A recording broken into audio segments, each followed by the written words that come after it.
Hello दोस्तों, मैं विजय एक बार फिर आपका बहुत बहुत स्वागत करता हूं, बहुत बहुत वेलकम करता हूं हिस्ट्री विद युवा में। दोस्तों, क्लास को आगे बढ़ाते हैं। लास्ट क्लास में हम पढ़ चुके हैं विदेशी आक्रमण को और भारत में ब्राह्मण साम्राज्य के उदय को। पिछली क्लास को देखकर ही आप आगे बढ़ें, ये नहीं कि आप डायरेक्ट आते हैं। तो थोड़ा सा आप समझिए, पिछली क्लास को देखना इम्पोर्टेंट होता है। डिस्क्रिप्शन में लिंक होते हैं, आई बटन में भी लिंक होता है, आप देख सकते हैं। दोस्तों, आज की क्लास का महत्वपूर्ण टॉपिक है हमारा शकों का आक्रमण और सातवाहन साम्राज्य का उदय। ठीक, हमने पिछली क्लास में यूथिडेमस और यूक्रेटाइडस यानी कि बैक्ट्रियाई आक्रमण को पढ़ा।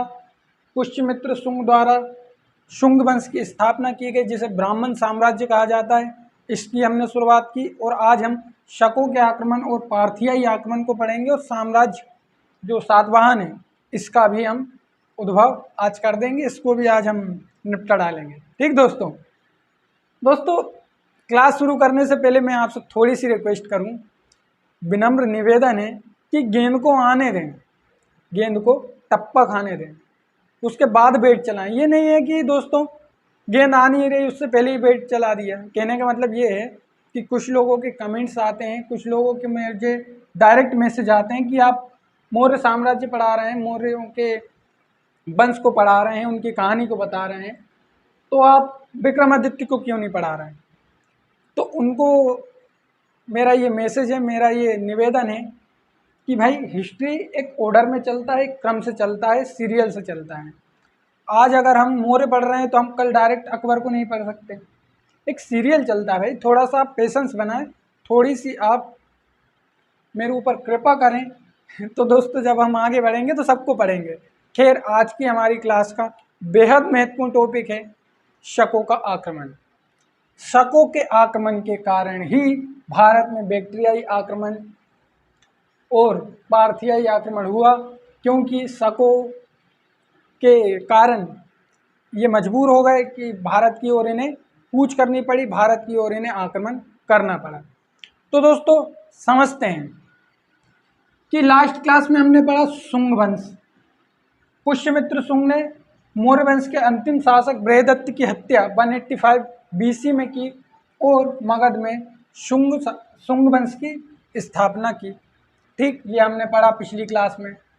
उसके बाद हमने कहा था कि कंड आए, यानी कि कंडब जो शासक थे, उन्होंने मगध में देवभूति को हटाकर, जो वसुदेव थे, वसुदेव ने देवभूति को हटाया और यहाँ पर मगध में एक और ब्राह्मण वंश की स्थापना की, जिसे कंडब वंश कहा जाता है। इधर दक्षिण भारत में आंध्र भृत्य जाति के सातवाहन ब्राह्मण शासकों ने दक्षिण में एक सत्ता की स्थापना की जिसे हम सातवाहन साम्राज्य कहते हैं। ये भी ब्राह्मण है, इसलिए हमने इसे ब्राह्मण युग कहा। उसके बाद दोस्तों, हमने विदेशी आक्रमणकारियों का पक्ष पढ़ा कि विदेशी आक्रमणकारी, जिसमें पहले आक्रमणकारी यूनानी या बैक्ट्रियाई थे, उन लोगों को हमने पढ़ा, जिसमें यूक्रेटाइडस और यूथिडेमस, इन दो वंशों ने भारत में आक्रमण किया। क्यों किया ये हम पढ़ चुके हैं, क्या कारण थे, ये सारी चीज़ें हमने पिछली क्लास में डिस्कस की। और आज भी हम थोड़ा सा बैकग्राउंड बनाएंगे और पीछे से शुरुआत करेंगे। ठीक है दोस्तों। तो दोस्तों, ये है हमारा पाकिस्तान, हमारा ही है, ये हमारा अफ़गानिस्तान है, ये पाक है, ये अफ़गान है। ठीक, और दोस्तों इसके थोड़े से और इसी हिस्से में, ये अफ़गानिस्तान का हिस्सा है, यह है बैक्ट्रिया, और इसी से बिल्कुल लगा हुआ एक छोटा सा हिस्सा है पार्थिया। इसके और इधर चलें तो ईरान आ जाता है, और ऊपर इधर दोस्तों हमारा रहता है चाइना। ये चाइना वाला हिस्सा है पूरा। ये तिब्बत है जो आज चाइना में चला गया है, लेकिन उस समय भारत में था। तो हमने दोस्तों बात की थी कि शकों की बढ़ती शक्ति के कारण शकों ने चाइना पर आक्रमण करने का सोचा, लेकिन चाइना के शासक शी हुआंगती ने चीन की महान दीवार का निर्माण करवाया सन 220 BC में, और वो दीवार बनने के कारण शक अब चाइना पे आक्रमण कर नहीं सकते, तो शकों ने किस साइड बढ़ना शुरू किया? पूर्व की ओर, यानी कि भारत की ओर। ये तो पूरा भारत ही है, ये बाहर का नहीं है बिल्कुल, ये सब हमारा ही है। जब शक यहाँ से आगे बढ़े, ये शक, पहले हम विदेशी आक्रमणकारियों को पढ़ रहे हैं, फिर सातवाहन को पढ़ेंगे। जब ये शक या शीथियन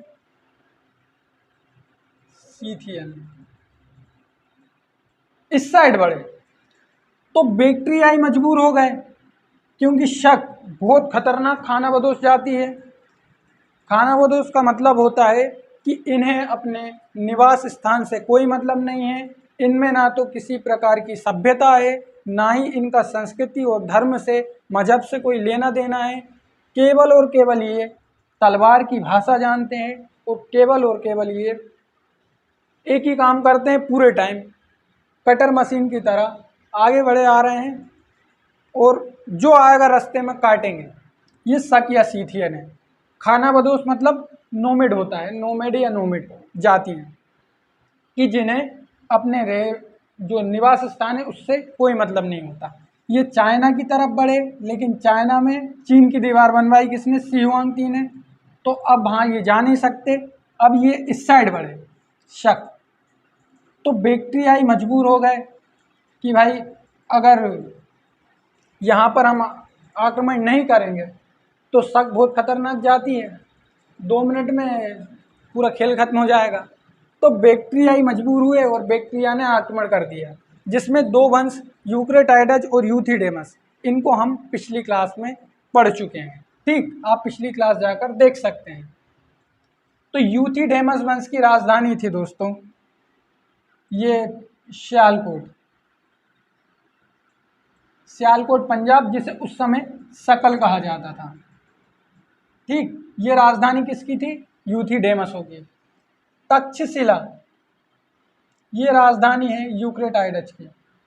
इनका सिंधु से झेलम तक का पूरा साम्राज्य है और झेलम से मथुरा तक सियालकोट राजधानी है यूथिडेमस वंश की। और इनके हमने महान राजा मिलिंद की बात की थी पिछली क्लास में, ये हम पढ़ चुके हैं। अब दोस्तों बैक्टीरिया से लेकर ये जो हिस्सा है हमारा तक्षशिला तक, यहाँ पर किसकी अधीनता में है पूरा ये क्षेत्र? यूक्रेटाइडज के। और भारत में कौन है? यूथिडेमस।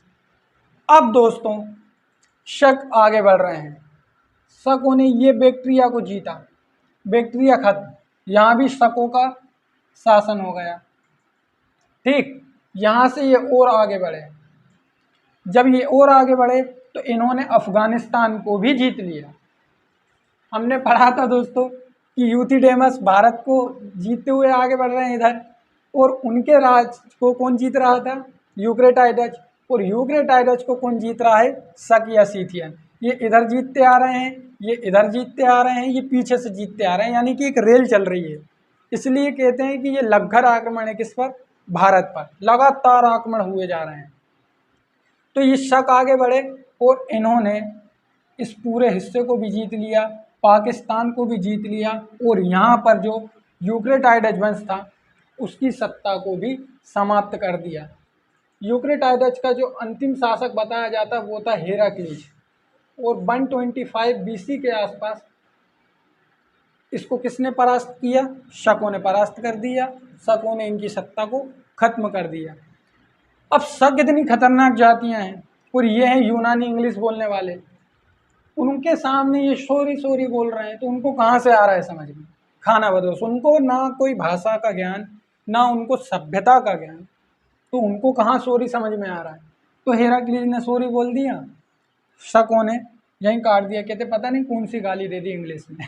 तो दोस्तों ऐसा हुआ। ठीक, जब ये और आगे बढ़े तो इन्होंने सियालकोट पंजाब को भी हस्तगत कर लिया, और शकों ने अपनी 5 शाखाएं बनाई।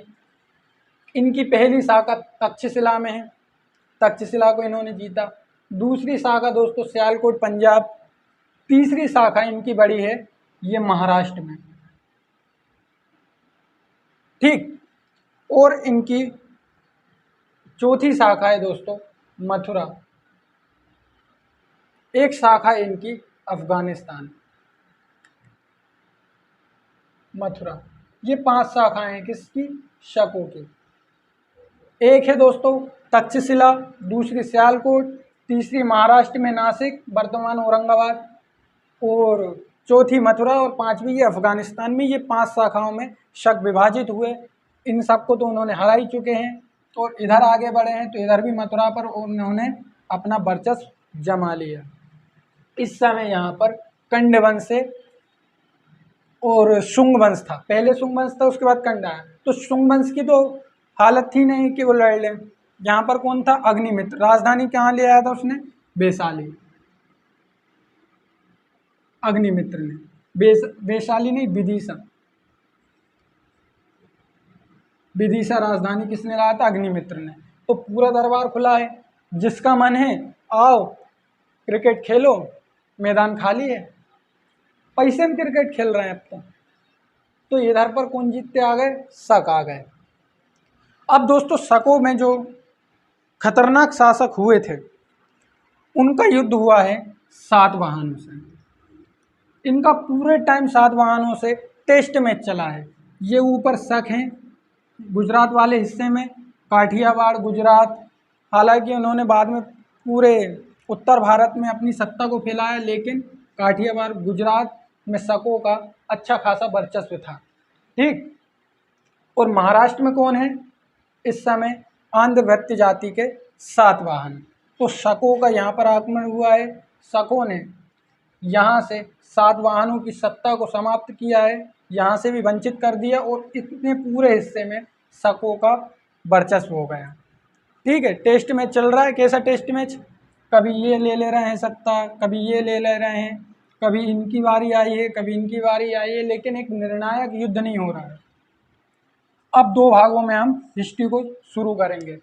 ये हमारा शक वाला हिस्सा है और एक है सातवाहन। ठीक। तो शकों में कौन आ गए हैं इधर पर? ये आगे बढ़े हैं। आगे अभी हम पढ़ेंगे रुद्र दमन प्रथम। ये अच्छे खासे शासक हुए। इन लोगों की अच्छी है लड़ाइयाँ की है इन लोगों ने। ठीक है। तो सातवाहनों को इधर शुरू करते हैं हम। सातवाहन। तो सातवाहन वंश के संस्थापक कौन थे? शिवमुख थे। इन्होंने कंड वंश के अंतिम शासक सुशर्मा या सुस्मी, ये 2-3 नाम है उसके, सुशर्मा या सुस्मी की हत्या की और वैशाली पर अपना वर्चस्व जमाया। संस्थापक कौन थे? शिवमुख। ये कहीं कहीं पर इन्हें का नाम शिवमुख भी मिलता है। इन्होंने वैशाली को हस्तगत किया। ये अब हम किसका पक्ष पढ़ रहे हैं? सातवाहन का। हस्तगत कर लिया। अब संस्थापक कौन बने? शिवमुख बने। अब शिवमुख जब संस्थापक बने थे तो सातवाहन इतने ताकतवर नहीं थे, कमजोर थे। लेकिन जब दोस्तों इनका 23वां खतरनाक शासक गौतमी पुत्र सातकर्णी बना, 23वां शासक गौतमी पुत्र सातकर्णी। अभी तो बस कहानी समझो। कौन बना 23वां खतरनाक शासक? गौतमी पुत्र सातकर्णी। ये बहुत खतरनाक शासक है। और जिस समय ये शासक बना है, शकों का शासक है नहपान। शकों में कौन है? शक, नहपान। ये खतरनाक शासक है। तो गौतमी पुत्र सातकर्णी के बारे में प्लिनी का कहना है, प्लिनी इतिहासकार, कि गौतमी पुत्र सातकर्णी के पास 2 लाख की पैदल सेना, 2000 घुड़सवार, 1000 से 900 तक इनके पास हाथी थे। और गौतमी पुत्र सातकर्णी ने नहपान को युद्ध में परास्त कर दिया। किसने? सातकर्णी ने इसको परास्त किया। दोनों के बीच घमासान युद्ध हुआ है, जिसमें गौतमी पुत्र सातकर्णी ने शक शासक नहपान को परास्त कर दिया। और दोस्तों ये जो गौतमी पुत्र सातकर्णी है, ये कट्टर हिंदूवादी है। गौतमी पुत्र सातकर्णी का कहना है कि अपन ब्राह्मण हैं, अपन इच भगवान है। गौतमी पुत्र सातकर्णी कहता है कि मुझे अपने ब्राह्मण होने पर गर्व है। ये है दोस्तों वो ब्राह्मण जो जाति पर गर्व करते थे। जबकि शुंग जो शासक थे ये कहते हैं कि सातवाहन कोई ब्राह्मण नहीं थे, सातवाहन कोई ब्राह्मण नहीं थे, वो आंध्रवृत्ति जाति के निम्न लोग थे जो ब्राह्मणों के मिश्रण में ब्राह्मणों की संस्कृति में ढल गए और उन्होंने अपने आप को ब्राह्मण कहना शुरू कर दिया। इस पर लड़ाई है, क्योंकि हिंदू धर्म के हिसाब से ब्राह्मणों का काम है ज्ञान देना, लेकिन ये अपने आप को शासक बताते हैं, तो इन्हें क्षत्रिय भी बताया जाता है। और विधि निर्माता मनु का कहना है, अभी मनु को भी पढ़ेंगे, मनु क्या कह रहे हैं, ठीक है। इनके सामने खतरनाक खतरनाक काम हुए, इनके सामने मत्स्य पुराण भी लिखा गया, कई सारे पुराणों की रचना हुई, जिसमें महत्वपूर्ण पुराण मत्स्य पुराण है, ये सबसे प्राचीन पुराण माना जाता है। ठीक, मत्स्य पुराण में ही विष्णु के 9वें अवतार बुद्ध को बता दिया गया है, जब से बुद्ध धर्म समाप्त हो गया है। ठीक, ये किसकी कहानी हो गई, सातवाहनों की कहानी। 23वां शासक कौन है, गौतमीपुत्र सातकर्णी। जब हम सामाजिक संरचना का विकास सातवाहनों में पढ़ेंगे, तब हम गौतमीपुत्र सातकर्णी को डिटेल में समझेंगे कि इसके और क्या क्या काम थे। ठीक है, गौतमीपुत्र सातकर्णी, शक शासक नहपान को परास्त कर दिया। अब शकों का खतरनाक शासक बना है रुद्रदमन प्रथम। रुद्रदमन प्रथम ये बहुत खतरनाक शासक है, इंग्लिश शासक बना है। और रुद्रदमन ये जब भारत में इस हिस्से का शासक बना है, गुजरात काठियावाड़ का शासक बना है, तो दोस्तों इसने भारत की संस्कृति, दर्शन और धर्म को अपना लिया। ये भी अब भारतीय धर्म दर्शन में ढल चुके हैं। ये दोस्तों संस्कृत का, प्राकृत का और राजनीति का विशेषज्ञ माना जाता है। इसने गुजरात में गिरनार के पास, गिरनार जो पर्वत है, उस स्थान पर इसने दोस्तों संस्कृत का पहला सुप्रसिद्ध अभिलेख गढ़वाया। किसने, रुद्रदमन ने, संस्कृत का पहला अभिलेख।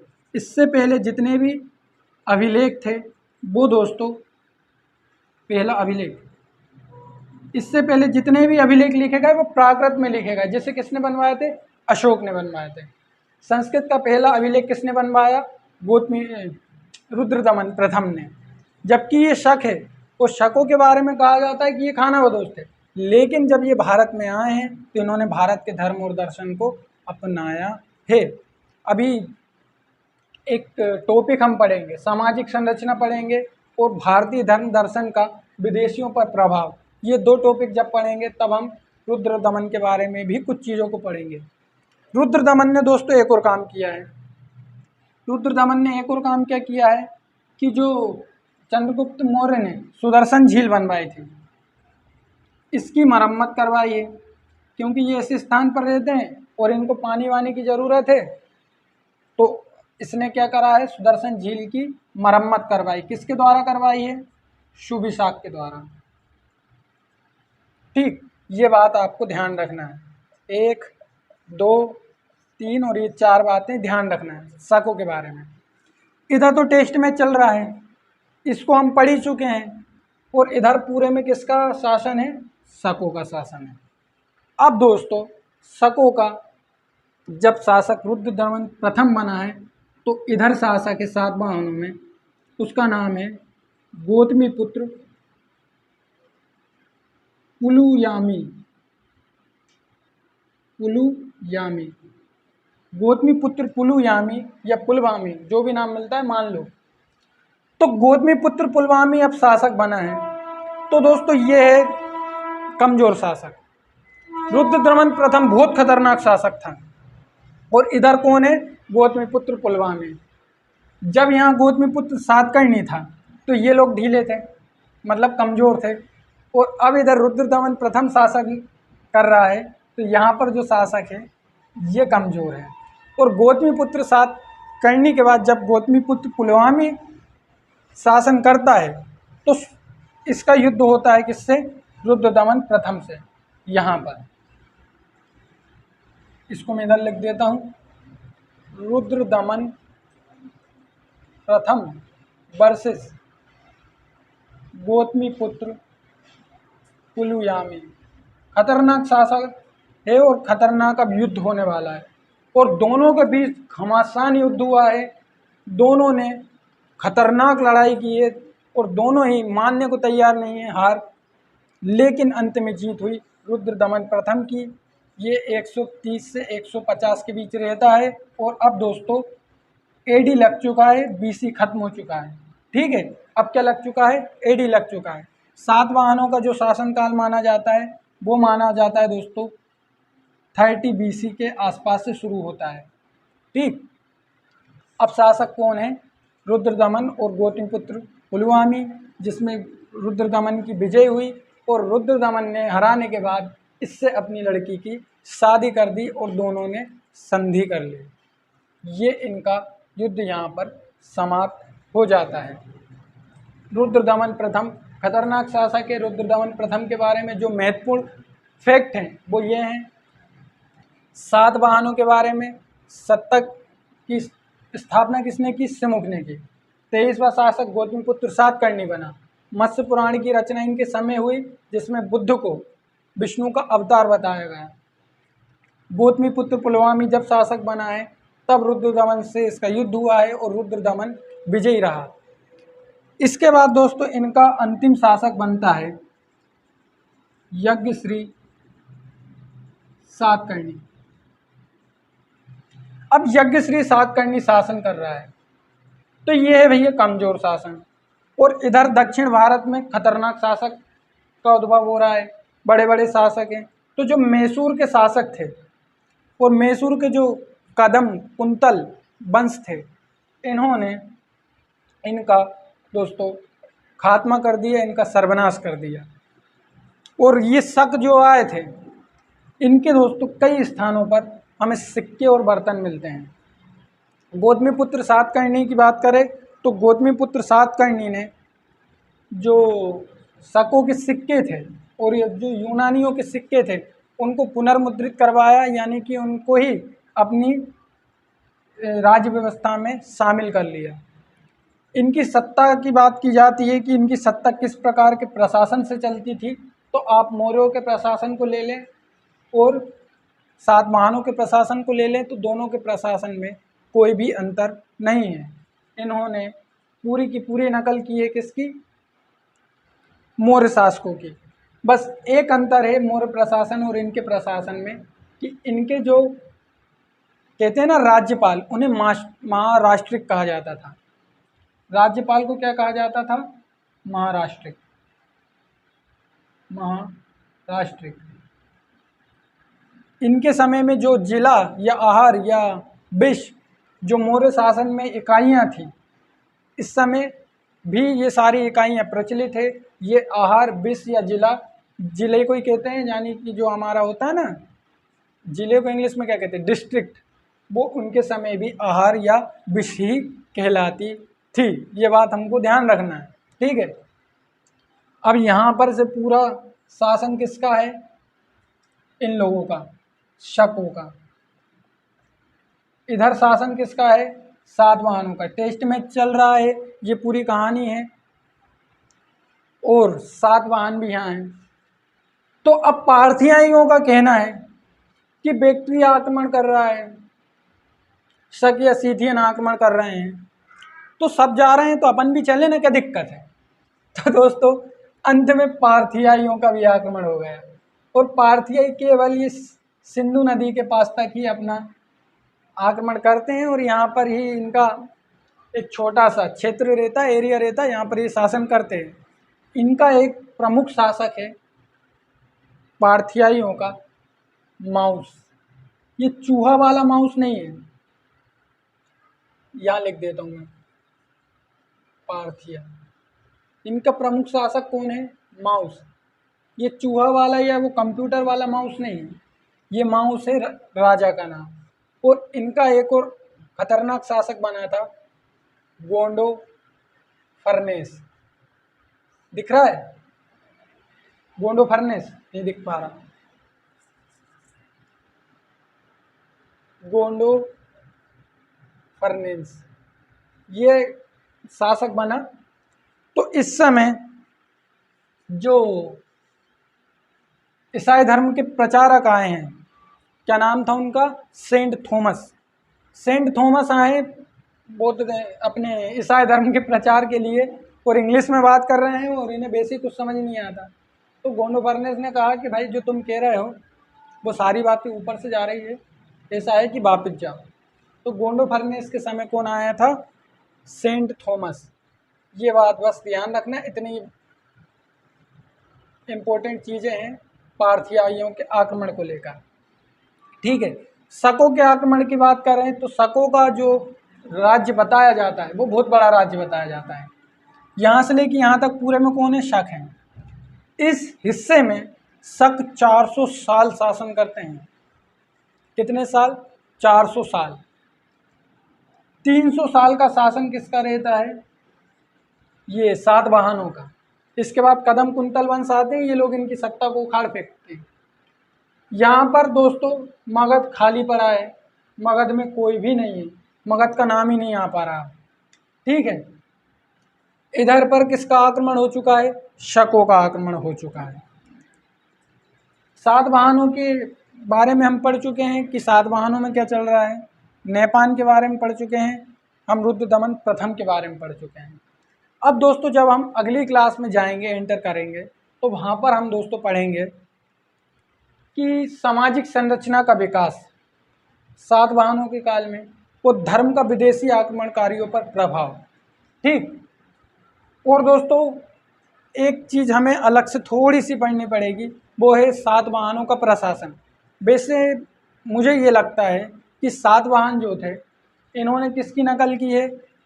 अशोक की नकल की है, अशोक के साम्राज्य की नकल की है। केवल एक चीज़ बदली है, वो है महाराष्ट्र। इसके अलावा सारी चीज़ें सेम है और हमें नहीं लगता कि हमें इनके प्रशासन को अलग से पढ़ने की ज़रूरत है।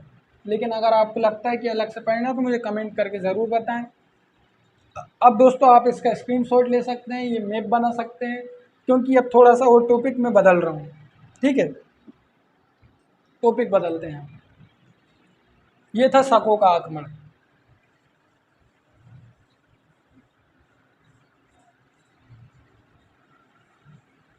अब थोड़ा सा टॉपिक बदलते हैं, कुछ नया पढ़ते हैं। सातवाहनों के बारे में एक चीज़ थोड़ी सी इम्पोर्टेंट है।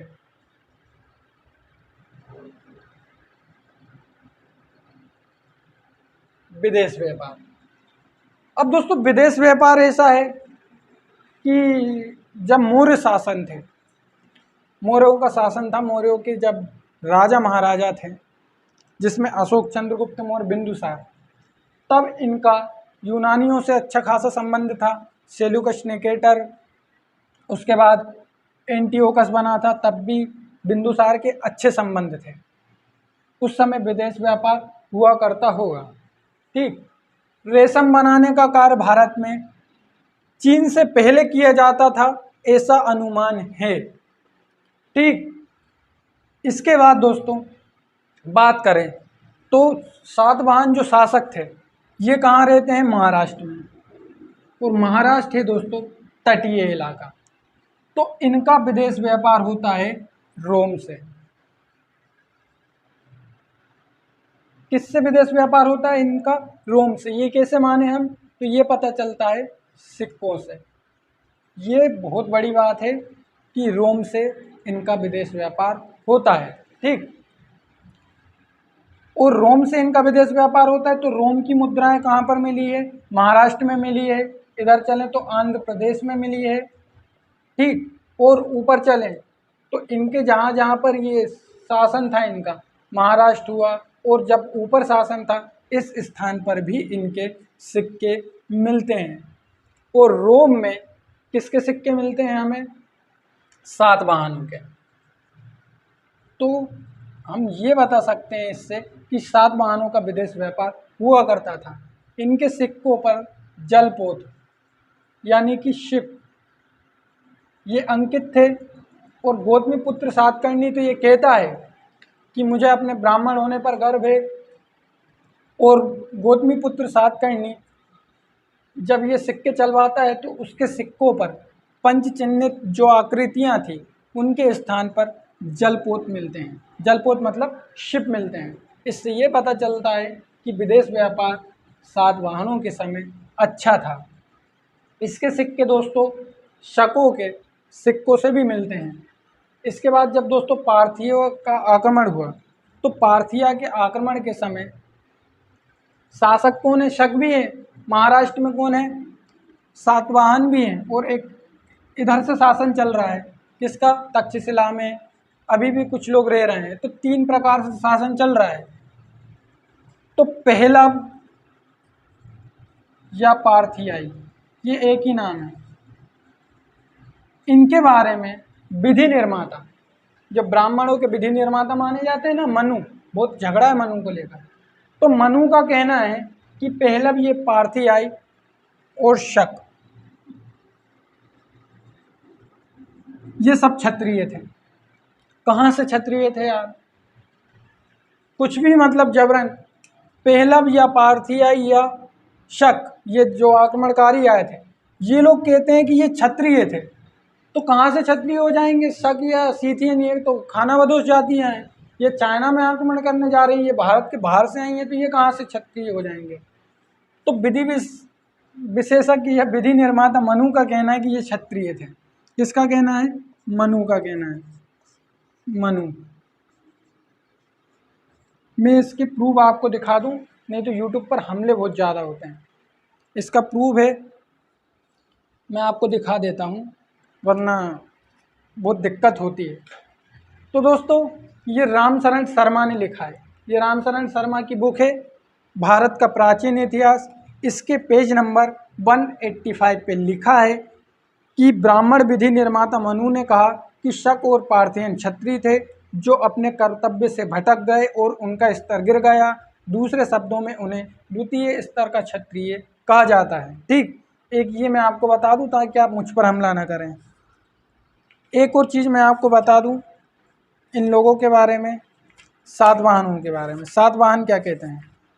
तो सातवाहनों को दोस्तों क्या कह रहे हैं? सातवाहन, इसमें हमारे जो गौतमीपुत्र सातकर्णी हैं ये अपने आप को ब्राह्मण बताते हैं, लेकिन शुंग शासक यानी उत्तर भारतीय जो ब्राह्मण हैं वो कहते हैं कि सातवाहन ये निम्न जाति के हैं और इन्हें ब्राह्मण हम नहीं मानते। ये थोड़े से अलग से फैक्ट थे जो मैंने आपको बताए। आप मुझ पर अब हमला नहीं कर सकते क्योंकि मैंने आपको बुक से बताया है। अगर बिना बुक के बताता हूँ ना तो ऐसे ऐसे कमेंट आते हैं आप लोगों के कि पूछो मत। तो पहलव या पार्थियाइयों को शकों को मनु ने क्या कहा है? क्षत्रिय कहा है। अब मनु आज होते तो उनसे पूछा जाता कि भाई आप किस बेस पर इन्हें क्षत्रिय कह रहे हैं? क्षत्रिय कहाँ से हो सकते हैं? ठीक दोस्तों, इनके समय जो पुराण लिखा गया है उसे आप याद रखें, महत्वपूर्ण पुराण है। सातवाहनों का अच्छा खासा विदेश व्यापार चलता है।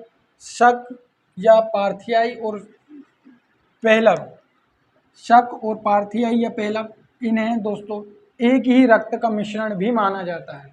कुछ इतिहासकार कहते हैं कि पहलव, पार्थियाई और शक ये एक ही रक्त मिश्रण के लोग थे। जैसा राजपूतों के बारे में भी आगे कहा जाता है कि राजपूत भी विदेशी आक्रमणकारियों के रक्त का मिश्रण है। ये मैं नहीं कहता, विदेशी ये इतिहासकार कहते हैं। ठीक है, तो पहलव या पार्थियाई और शकों के बारे में ये भी कहा जाता है कि एक ही रक्त के मिश्रण थे। ये भी एक फैक्ट है। एक और दोस्तों मस्त चीज़ मैं आपको बताऊं, ये चीज़ आपने कभी नहीं सुनी होगी। आपने जो गांधी सरनेम सुना है ना, राहुल गांधी वाला गांधी, राहुल गांधी, सोनिया गांधी, ये जो गांधी सरनेम है ये आपको पता है कैसे बना है?